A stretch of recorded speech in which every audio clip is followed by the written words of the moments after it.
The funny thing about this Knicks trade that I think I knew when it happened but didn't really manifest until this first game against Minnesota is that I am truly going to miss Emmanuel quickly. Hell, I'm even going to miss RJ Barrett, but it is so hard to deny how much better they are with OG Anunoby in the place of RJ Barrett. One of the things I talked about in my overall thoughts on this trade is that, yeah, it sucked to lose Emmanuel quickly, but OG Anunoby is exactly what we need at that small forward spot. He is exactly what we hoped RJ Barrett could develop into. And that was very clear in the first game. First of all, the counting stats were great, right? 17 points, 6 rebounds, 2 steals.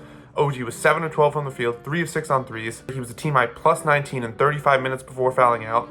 That's a great start. But even beyond the counting numbers, the ripple effect of having OG instead of RJ was massive and spanned a lot of different dimensions. Let's start defensively, where OG is one of the best defenders in the NBA. He was all defensive team last year, and he's the kind of guy who you would feel comfortable guarding the Anthony Edwards of the world like he did against Minnesota. And OG did a pretty good job at defending Anthony Edwards. Obviously, he still had 35 points on 11 of 21 shooting, but according to the NBA's tracking data, the Timberwolves only scored 25 points in just under 33 partial possessions in which OG guarded Anthony Edwards. If you can hold a team to less points than the number of possessions they have, that's good. That's less than a point per possession. That's good defense. And that's what OG did against one of the best young wings in the NBA. And what was also really cool to see defensively is that OG actually guarded Karl-Anthony Towns for stretches. And admittedly, the job wasn't as effective as the Wolves scored 14 points in 10.5 partial possessions in which OG guarded a cat. But there was still something so, I guess I'll call it refreshing about seeing OG guard Cat,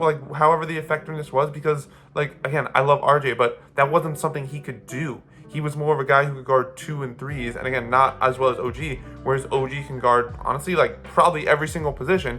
And so to see that versatility come out in game 1 makes me really excited about what it can mean for the Knicks defense in the future. And at the offensive end, again, this is where you see where a guy like OG is an upgrade over RJ, because it's very clear to everyone that the engines to the Knicks offense is Jalen Brunson and Julius Randle. And fair or not, everyone else has to play off those guys. It doesn't mean you're not going to get a chance to handle the ball a little bit, but you have to be able to shoot threes, you have to be able to play off the ball, you have to be able to pick your spots and sort of find the crevices to exploit in the defense that their greatness, that their gravity creates. And RJ wasn't so good at that. He definitely had his moments, he definitely had his hot streaks, but it's very clear that RJ is a guy who I think needs the ball a bit more to succeed. And I think we saw over his entire career basically, that the Knicks sort of struggled to get him that ball because again, you had Julius, and then once you bring in Jalen, there just were only so many touches for RJ, and I think he really struggled to acclimate into that role of, okay, I'm gonna play off those guys,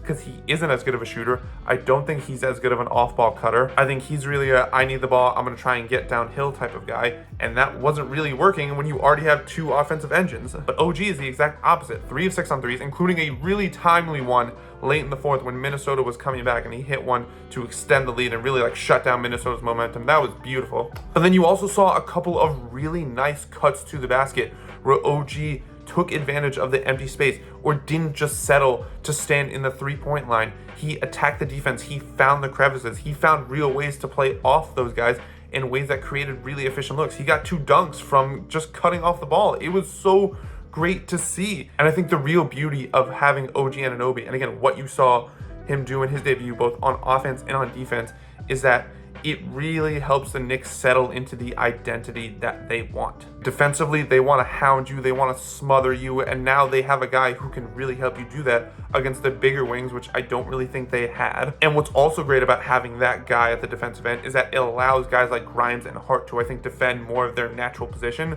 where I think those two, and also DiVincenzo, were being forced to guard bigger wings. We saw a lot of Josh Hart at power forward before this trade because the Knicks didn't really have any other options at power forward. And I love Josh Hart. He's a super hustle effort kind of guy, but that just wasn't who he should be guarding. Same with Quentin Grimes. Quentin Grimes is a great defender, but I don't think he has the size to guard bigger wings, where he's more of a perimeter guard defender. And having now OG allows Grimes, allows Hart, allows DiVincenzo to sort of guard the guys who they're better at guarding. And offensively, having a guy who is so great moving off the ball, who doesn't necessarily need the ball, just adds to, I think, the sort of culture of offense that the Knicks want to create, where yes, there's going to be a lot of ISO, a lot of pounding the basketball between Julius and Jalen, but I think what the Knicks really want is that everyone else should be moving, everyone else should be moving the ball, and the Knicks certainly have those kind of guys in Josh Hart and DiVincenzo and Grimes, but adding an OG to that, where again, he got a couple of really nice baskets off a couple of really nice cuts,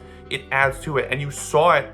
If you watched the game, you definitely noticed that the Knicks were moving the ball around, and the stats support it. The Knicks made 302 passes against Minnesota yesterday compared to just under 273 on the season. They created 50 potential assists compared to 40.2 on the season. They were moving the ball, they were moving each other. That's why Brunson had a career-high 14 assists yesterday. Now, do these numbers mean everything? Of course not. It's just one game. But I think it's insanely encouraging that, one, OG looked this good and looked this influential at both ends in his first game as a Knick. It's only going to get better when he develops more chemistry, more comfort in this system and figuring out where he should really fit, and also as the guys get more comfortable around him. I also think it's insanely impressive that the Knicks did all that stuff on offense against the best defense in the NBA. There's definitely going to be a bit of a learning curve, and the Knicks are definitely going to have to figure out how to replace IQ and the stuff he brought to the table as a third ball handler. But as far as what you would hope to see from OG in his debut and what it would mean for the Knicks, he checked basically every single box you could want, and to see that